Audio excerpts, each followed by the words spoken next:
Hello friends, how are you all. Hope सब जन अच्छे होंगे।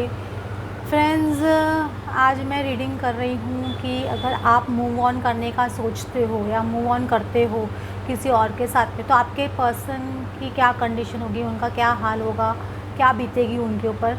ये रीडिंग मैं कर रही हूँ क्योंकि मेरे पास इस मंथ में लास्ट 2 मंथ से बहुत ज़्यादा इस तरह की रीडिंग आ रही है। जो लोग मूव ऑन कर चुके हैं, कुछ लोगों की शादी भी हो चुकी है, मतलब फ़िक्स कर ली थी उन्होंने, उसके बाद में भी उनको ऐसा लग रहा था कि उन्होंने राइट किया, रॉन्ग किया। कि ये डिसीजन जो मूव ऑन करने का होता है बहुत हार्ड होता है, आई नो। लेकिन कुछ लोगों का वेटिंग बहुत हो जाता है, या कुछ लोगों की मजबूरियाँ इतनी होती हैं, पेरेंटल प्रेशर होता है, घर में भी सिचुएशंस इस तरह की होती है और वेटिंग करते हुए काफ़ी टाइम हो जाता है। कुछ लोगों को एज फैक्टर होता है, बहुत सारी चीज़ें होती है। या सामने वाले पार्टनर आपके मैरिड है, डिवोर्स लेने का सोच ही नहीं रहे हैं, या सामने वाले पार्टनर ही मतलब कभी कभी ऐसे होते हैं कि डिसीजन लेते ही नहीं हैं, क्योंकि उनके कुछ थर्ड पार्टी सिचुएशंस ऐसी होती है कि वो थर्ड पार्टी सिचुएशंस उनको अपने जकड़ में इतनी पकड़ के रखती है कि या रखते हैं, क्योंकि वो उनका कुछ कार्मिक बॉन्ड होता है, कार्मिक कनेक्शन होता है। तो उसकी वजह से वो क्या अपने फ़ायदे की वजह से इस पर्सन को कहीं जाने नहीं देते। समझ रहे हो ना? तो आपके पर्सन उनके साथ में रिश्ते में आगे बढ़ते हैं ना, आपकी तरफ आगे बढ़ पाते, क्योंकि वो पर्सन कहीं ना कहीं थर्ड पार्टी उनके साथ में गेम्स प्ले करते रहते हैं और आपके पर्सन उनके पपेट बन के रह जाते हैं। उनको पता नहीं चलता है वो पपेट बने हुए हैं, लेकिन वो पपेट बन जाते हैं उनके नहीं चाहते हुए भी। तो उसकी वजह से वो आपकी तरफ नहीं बढ़ पाते और ये वेटिंग बहुत लॉन्ग हो जाता है। हर एक के केस में इंसान मूव ऑन नहीं हो सकता है, लेकिन बहुत बार आप लोगों के मन में ख्याल आता है कि मूव ऑन करे। इंसान मूव ऑन कब करेगा? जब आपके लाइफ में कोई ऐसा पर्सन आए जो आपको थोड़ा बहुत ज़्यादा मतलब बहुत ज़्यादा प्यार दे रहा हो, बहुत ज़्यादा रिस्पेक्ट कर रहा हो, बहुत ज़्यादा आपके दिल को एक हीलिंग एनर्जी दे रहा हो, तभी आप उस पर्सन के साथ में मूव ऑन करने का सोच सकते हो। अदरवाइज़ हर एक पर्सन मूव ऑन नहीं कर सकता है ईज़िली, ये आप याद रखिएगा। क्योंकि ये है ना, मूव ऑन करना इतना आसान नहीं होता है, बहुत डिफ़िकल्ट होता है, स्पेशली ट्विन फ्लेम कनेक्शन में या सोलमेट कनेक्शन में बहुत डिफ़िकल्ट होता है। सोलमेट कनेक्शन होता है तो वेटिंग इतनी लॉन्ग होती ही नहीं है, फर्स्ट ऑफ ऑल आप लोग याद रखिएगा। क्योंकि सोल टू सोल कनेक्शन होता है तो मैक्सिमम 1 ईयर 2 ईयर, उससे ज़्यादा नहीं। लेकिन ट्विन फ्लेम कनेक्शन होता है, इस पर वेटिंग बहुत ज़्यादा हो जाती है, किसी की 5 ईयर्स, किसी की 10 ईयर्स, किसी की 8 ईयर्स। समझ रहे हो? इस तरह की प्रोसेस चलती है। देखो, 5 ऑफ सॉर्ड्स, अगर आप ये मतलब आपके पर्सन को फर्स्ट ऑफ ऑल तो बहुत ज़्यादा उनका ईगो हर्ट होगा अगर आप मूव ऑन करते हो और उनको पता चलता है कि आप मूव ऑन कर लिए, तो उनको बहुत ज़्यादा उनका ईगो हर्ट होगा। देखो, इस तरह से वो सर पे हाथ रख के बैठ जाएंगे। उनको लगेगा कि ये पर्सन ने क्या डिसीजन लिया, क्यों इस तरह से मतलब मुझे छोड़ दिया। इतना दिखाते थे कि इतना प्यार करते हैं, कि यार करती है, और all of a sudden move on कर लिए किसी और पर्सन के साथ में। मतलब ये चीज़ उनको शायद डाइजेस्ट होने में बहुत टाइम लगे, या वो बहुत ज़्यादा अपसेटिंग एनर्जी में आ जाएंगे पर्सन। मतलब आप इमेजिन नहीं कर सकते हो, शायद रोए भी, इस तरह से भी उनकी एनर्जी आए। उनको लगेगा कि शायद वो बहुत ज़्यादा उन्होंने लेट कर दिया आपके साथ में, क्योंकि वो देखो थर्ड पार्टी सिचुएशन का कार्ड खुल रहा है, 3 ऑफ कप्स का कार्ड खुल रहा है। उनको लग रहा है शायद उन्होंने थर्ड पार्टी सिचुएशन में थे, इसकी वजह से आप नहीं आ सके उनके पास, या था वो थर्ड पार्टी में कुछ ज़्यादा ही इन्वॉल्व हो गया, डिसीजन लेने में थर्ड पार्टी से निकलने में बहुत ज़्यादा टाइम ले लिया, इसलिए आप थर्ड पार्टी सिचुएशन में चले गए। क्योंकि उनकी कंडीशन अच्छी तो नहीं होगी डेफिनेटली, ईगो बहुत ज़्यादा बेसिक से। फर्स्ट ऑफ ऑल का ये जो पर्सन है, सपोज़ आपके पर्सन थर्ड पार्टी सिचुएशन में नहीं है, तो भी वो डिसीजन नहीं ले पा रहे, क्योंकि कुछ ना कुछ लाइफ में ऐसा हुआ होता है, पास्ट लाइफ या फिर पास्ट में कोई ऐसे रिलेशनशिप में चले गए होते हैं कि वहाँ से वो निकल नहीं पाते, मतलब वो रिलेशनशिप को भूल नहीं पाते। तो उसकी वजह से भी आपके पास नहीं आ पाते, क्योंकि वो पर्सन जो होता है, जो उनको पकड़ के रखता है किसी ना किसी तरह नेगेटिवली, या किसी भी तरह से उनके माइंड के साथ में उनको पकड़ के रखता है उनके अपने फ़ायदे के लिए, इसीलिए वो पर्सन आपकी तरफ बढ़ नहीं पाता है। ये चीज़ आपके पर्सन को समझ में नहीं आती है, तो डेफिनेटली वो बहुत ज़्यादा उदास होंगे, क्योंकि उनको डिसरिस्पेक्टफुल भी बहुत लगेगा कि उनकी बहुत ज़्यादा डिसरिस्पेक्ट हो गई है। 4 ऑफ सॉर्ड्स, ये पर्सन कम्प्लीटली ऐसे बोल सकते हैं शायद बेड पे भी आ जाए, थोड़ा बहुत ज़्यादा अपसेटिंग हो जाए, बहुत ना हीलिंग एनर्जी के लिए, मतलब ऐसा बोलते हैं ना इंसान, ये 4 ऑफ सॉर्ड्स कभी भी एक हीलिंग का होता है, हॉस्पिटलाइजेशन का कार्ड होता है, कोई इंसान कोई सफरिंग का होता है जिसको हील होने में टाइम लगता है। तो डेफिनेटली ये पर्सन को ये चीज़ से, ये सदमा को लेने में और थोड़ा बाहर निकलने में टाइम लगेगा, ऐसे बोल सकते हो। क्योंकि उनको लगेगा कि मैंने इतनी मेहनत की ये पर्सन पे, मतलब आप पे, डेफिनेटली वो भले ही आपके साथ में रिलेशनशिप में नहीं थे, लेकिन फिर भी वो इन आउट तो कर रहे थे, आपको कुछ ना कुछ थोड़ा बहुत आश्वासन देके चले जाते थे, या इस तरह से सिचुएशन क्रिएट करते थे कि वो आप में फिर भी थोड़ा इंटरेस्टेड है और दिखाते थे नहीं है। इस तरह से सिचुएशंस करते थे ना, ये ऐसे पर्सन है, तो उनको लगेगा मैंने इतनी मेहनत की, मैंने मूर्ति को आकार दिया, मैंने इतना टाइम दिया और लेके कोई और चला गया। उनको इस तरह की फीलिंग डेफिनेटली आएगी। और ये जो हाई प्रीस्टेस का कार्ड आ रहा है, तो वो सोचेगी उनका त्रिनेत्र क्यों नहीं जागा टाइम पे, क्यों वो आपकी तरफ नहीं बढ़ पाए, क्यों उनको बुद्धि नहीं आई। हो सकता है कि कुछ केसेस में वो वापस अप्रोच करने की कोशिश भी करे सीक्रेटली, क्योंकि वो ये पर्सन ऐसे टाइप के हैं कि इजीली आपको जाने नहीं देंगे।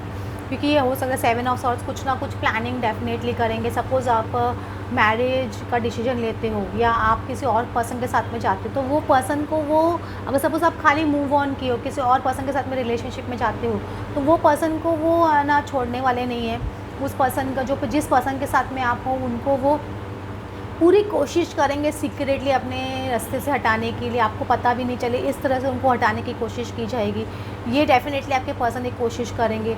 और अगर सपोज़ आप मैरिज का डिसीजन लेते हो या कुछ और, तो डेफिनेटली सीक्रेटली कुछ ना कुछ प्लानिंग तो करेंगे आपसे मिलने की, वो थर्ड पर्सन को आपकी लाइफ से निकालने के लिए, कि वो पर्सन किस तरह से भी निकल जाए, या फिर वो पर्सन इस तरह से उसको भड़काया जाए वो सामने वाले पर्सन को कि वो खुद ही आपसे ब्रेकअप कर ले, वो आपको छोड़ के चला जाए या चली जाए। इस तरह से आपके पर्सन प्लानिंग या प्लॉटिंग कुछ कर सकते हैं, क्योंकि ये जब पर्सन अगर उनको डिसीजन लेना है तो उनको डिसीजन लेना ही होगा अभी। आपके डिसीजन, क्योंकि बहुत लोगों के मन में इस तरह के सवाल अब आने लग गए कि क्या उनको अपनी लाइफ के इतने साल देने चाहिए, इस पर्सन को इतना वेटिंग करना चाहिए। क्योंकि कुछ लोगों को ट्विन फ्लेम जर्नी में, मैं आप लोग को बता देती हूँ, बहुत वेटिंग होती है।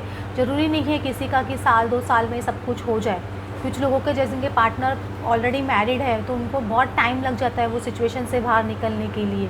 ऐसे बहुत सारे केसेस मैंने देखे हैं। तो आपको बहुत हाई लेवल ऑफ पेशेंस चाहिए कि आप वो समाज की, फैमिली की, घर वालों की सारी वो चीज़ें आप ना सहन कर पाओ। इसलिए हम इनर वर्क करने के लिए बोलते हैं, ताकि आपको एक कॉन्फिडेंस लेवल बढ़े, आपकी एक हिम्मत लेवल बढ़े।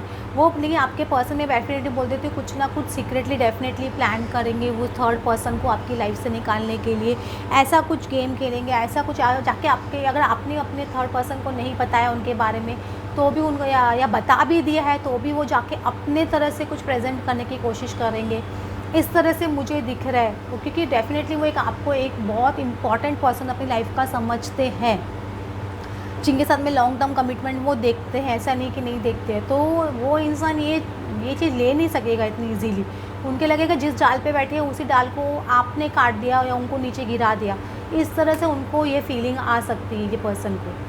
तो उनको ये भी लग सकता है कि आपने उनको मूर्ख बनाया, या ऐसे भी उनको लग सकता है, क्योंकि है ना थोड़े नेगेटिव, पहले थोड़ा नेगेटिव होंगे, लेकिन बाद में उनको लगेगा नहीं, मुझे इस पर्सन को नहीं जाने देना है। उनको जो आपको जिस तरह से ग्रांटेड बेसिस पे लेके रखे थे ना, वो ग्रांटेड बेसिस से वो बाहर निकलेंगे, क्योंकि वो उनको पता है कि अब ज़्यादा वेटिंग नहीं करा सकता या करा सकती हूँ। अब ये पर्सन मूव ऑन डेफिनेटली करेगा। तो ये चीज़ आपके पर्सन को समझने आएगी, लेकिन ये ज़रूरी नहीं कि इसको आपको पर्सन को समझने आए इसके लिए आप कोई रिलेशनशिप में जाए। मैं आप लोग को बोल देती हूँ, कितने लोग क्या होते हैं कि अपने पास पर्सन को जेलस फील कराने के लिए रिलेशनशिप में चले जाते हैं और ना सोचते हैं कि ये अच्छा रहेगा, लेकिन this is not the right thing I am telling you.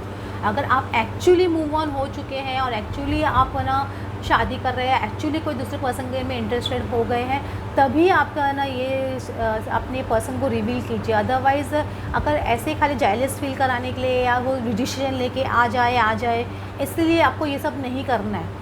क्योंकि हम इमेच्योरिटी में करते हैं लोग, क्योंकि है ना वो चाहते हैं किसी भी तरह से पर्सन आ जाए, इसलिए फॉल्स इमेज क्रिएट करते हैं। ऐसे फॉल्स इमेज मत क्रिएट कीजिए। एक्चुअली आपको लगता है तभी ऐसे कीजिए, क्योंकि ये पर्सन को अगर सपोज़ आप किसी और के साथ में मूव ऑन करते हो, तो उनको लग रहा है कि हाँ शायद ये एक नई बिगनिंग करने की कोशिश कर रही है। और ये ट्रूथ उनके मतलब है ना कलेजे को ऐसे बोलते हैं ना चीर के रख देगा, क्योंकि कोई भी इंसान को अच्छा नहीं लगेगा। देखो आपके घर में आप अपने पेरेंट्स का और आपका रिलेशन ही ले लो। अगर आपके घर में आपका कोई फ्रेंड या आपके कज़िन या कोई आते हैं, उनको आपके पेरेंट्स ज़्यादा इंपॉर्टेंस देते हैं, तो आपको अच्छा लगेगा? नहीं लगेगा ना। उसी तरह से अगर आप किसी और को, जिस पर्सन को आप इतना लाइक कर रहे हो, इतना पसंद कर रहे हो, इतना अपना लव एक्सप्रेस कर रहे थे इतने टाइम से, फिर ऑल ऑफ अ सडन आप किसी और पर्सन के साथ में जा रहे हो, किसी भी मजबूरी की वजह से जा रहे हो, कुछ भी वजह से जा रहे हो, तो वो चीज़ उनको डेफ़िनेटली हर्ट तो करेगी ना, ऐसा नहीं कि हर्ट नहीं करेगी, तो डेफ़िनेटली हर्ट डेफ़िनेटली होगा। और एक उनको क्या, आपको अपना ट्रुथ भी आपके सामने रखना पड़ेगा, कि उनको लगेगा कि हाँ, ये टाइम आ गया, मुझे एक्सप्रेस करना चाहिए। क्योंकि अगर मैं शादी का डिसीजन नहीं ले रहा हूँ या ले रही हूँ, तो ये पर्सन मेरा कितना वेट करेगा या करेगी, क्योंकि एक टाइम होती है, एक लिमिट होती है हर चीज़ की, पेशेंस लेवल की भी एक लिमिट होती है। समझ रहे हो कि इंसान, आप कोई शबरी तो हो नहीं कि राम का वेट करते रहोगे कि कब आएंगे कब आएंगे, क्योंकि एक वो लव अलग तरह का लव है। इंसान वेट कर सकता है, पेशेंटली वेट कर सकता है। अगर आपने डेडिकेटेड ही कर दिया हाँ कि मुझे इस पर्सन से ही शादी करनी है और नहीं करनी है, फिर बाद में और आप ना, और बहुत आपके अंदर स्ट्रॉन्ग पेशेंस लेवल है, तभी आप आगे बढ़ सकते हो उस चीज़ में, अदरवाइज़ नहीं बढ़ सकते हो। क्योंकि ये पर्सन क्या, आपके बार बार आपके पेशेंस को ग्रांटेड बेसिस पे ले लेते हैं कि हाँ, ये पर्सन मेरा वेट करेगा या करेंगी, ये कहीं नहीं जाने वाला है या जाने वाली है। तो ये चीज़ उनको एक है ना, उनको ये बहुत अंदर तक बैठ गया है, तो वो एक धक्का डेफिनेटली उनको लगेगा। मैं डेफिनेटली बोलती हूँ, हेरोफेंट भी एक शादी का कार्ड होता है, तो वो डेफ़िनेटली किसी से कंसल्ट भी करेंगे या आपसे भी कंसल्ट करने आए कि ये शादी का डिसीजन क्यों लिया, आपको कन्फ्रंट भी कर सकने के आ सकते हैं कि वाई एट दिस टाइम, ऐसे भी हो सकता है। ये भी हो सकता है कि आपने उनको बहुत बड़ा सेटबैक दिया, क्योंकि देख रहे हैं किस तरह से वो बिजलियाँ दिख रही है, तो उनमें एक पहाड़ टूटने जैसे डेफिनेट टावर सिचुएशन डेफिनेटली उनके लिए है, ऐसे बोल सकते हो। टावर सिचुएशन नहीं है ऐसे नहीं बोलेंगे, क्योंकि ये पर्सन की कंडीशन बहुत ख़राब होगी, ये फॉर श्योर है। लेकिन ऐसा नहीं है कि वो आपसे प्यार नहीं करते, ये पर्सन डेफिनेटली आपसे प्यार करते हैं, ऐसे बोल सकते हो। क्योंकि देखो लवर्स कार्ड ही आ रहा है, अब इसमें देखो वापस हाई प्रीस्टेस का कार्ड आ रहा है, तो ये डेफिनेटली आपसे पूछने तो डेफिनेटली आएंगे, आपसे बातचीत करने डेफिनेटली आएंगे ये पर्सन, क्योंकि ये पर्सन मैं बोल रही हूँ धीरे धीरे ग्राउंडिंग एनर्जी में आ रहा है, और of a sudden grounding energy में नहीं हो सकता है कि ये इनको से अपनी जड़ें उखड़ती हुई दिखे, इनको ऐसा लगा कि क्या हो गया मेरे साथ में, तो वो डेफिनेटली अपने लव की सारी बातें आपको याद दिलाने की कोशिश करे, आपके रिलेशनशिप को याद दिलाने की कोशिश करे, क्योंकि ये पर्सन डेफिनेटली आपकी तरफ बढ़ते हुए मुझे दिखते हैं। ये डेफिनेटली बढ़ेंगे, लेकिन आप मूव ऑन करते हो उसके बाद में देखो ये पर्सन किस तरह से दिख रहे हैं, इसलिए उसकी आंखों के नीचे आंसू जैसे दिख रहे हैं, रेड दिख रहे हैं, तो ये पर्सन बढ़ेंगे आपकी तरफ उस वक्त। लेकिन अगर मैं बोलूँगी आप लोगों को वो बढ़ते हैं उस वक्त, तो आपको कंप्लीट कमिटमेंट दे तभी आप उनकी तरफ बढ़िए। अगर वो कमिटमेंट नहीं देते हैं, खाली आपका रिलेशनशिप ब्रेक कराने के लिए किसी के साथ में आ रहे हैं आपकी लाइफ में, तो ये राइट नहीं है, क्योंकि आपको भी क्लियरली बहुत अपने पॉइंट्स रखने होंगे। क्लियरली आपको भी कमिटमेंट चाहिए, तो आपको भी चाहिए कि वो पब्लिकली अनाउंस करे इस चीज़ को कि वो आपसे शादी करेंगे या आपको लॉन्ग टर्म कमिटमेंट दे रहे हैं, आपके साथ में रिलेशनशिप में है, तभी आप कोई डिसीजन लीजिएगा। मैं आप लोग को यही बोल देती हूँ। ये डेफिनेटली एक लवर्स कार्ड है, वो डेफिनेटली आपको अपना लव एक्सप्रेस करेंगे डेफिनेटली, ये फॉर श्योर है। अगर आप मूव ऑन करते हो या करते हो तो उनको लिए एक झटका होगा, और वो कि आपको इजीली जाने नहीं देंगे बेसिकली, क्योंकि वो बहुत इंपॉर्टेंट पर्सन समझते हैं आपको, अपनी लाइफ का बहुत ही इंपॉर्टेंट पर्सन समझते, तो आपसे कन्फ्रंट करने भी आ सकते हैं, या हो सकता है वो जो पर्सन के साथ में हो, मैं आपको पहले बोल चुकी हूँ उसमें कार्ड आ चुके हैं, उनको निकालने की कोशिश करेंगे, ये फॉर श्योर है। देखो ये पर्सन का कार्ड क्या आ रहा है, देखो ये क्या आ रहा है, फॉल्सनेस। उनको लग रहा है कि उनकी फॉल्स आपके बारे में शायद नेगेटिव सोचे कि ये पर्सन ने कहीं मुझे इतने साल तक ये खाली झूठ तो नहीं बोल रहे थे, या हो सकता है उनको ऐसे लगे कि आपको अभी उन पे ट्रस्ट ख़त्म हो गया है, क्योंकि इतने साल वेटिंग कराया उन्होंने आपको, और वो आपको खाली फॉल्स आश्वासन दे रहे थे या आ नहीं रहे थे या बातचीत ही नहीं कर रहे थे, तो ये एक रीज़न हो गया। तो ये उनको अपनी कमियां भी दिखाई देंगी, ऐसा नहीं कि आपकी अपनी भी कमियां दिखाई देगी किस वजह से आप मूव ऑन हो गए। उनको ऐसे लगेगा कि वो एक उनके लिए आपने एक इम्प्रिजनमेंट दे दिया है, समझ, प्रिजन दिख रहा है, ये पर्सन बहुत रोने वाले, उनको लगेगा कि ये आपने उनको एक प्रिजन दे दिया, एक है ना इम्प्रिजनमेंट, एक सज़ा सुना दी है, जैसे उनको ऐसे लगेगा। क्योंकि वो इंसान जब आपको एक ट्विन फ्लेम लव होता है, कनेक्शन होता है, तो उसमें इंसान डेफिनेटली एक सोल टू सोल कनेक्शन होता है, और जब वो कनेक्शन किसी और के साथ में 3D लेवल पे कनेक्ट होता है, तो डेफिनेटली उनको बुरा तो लगेगा।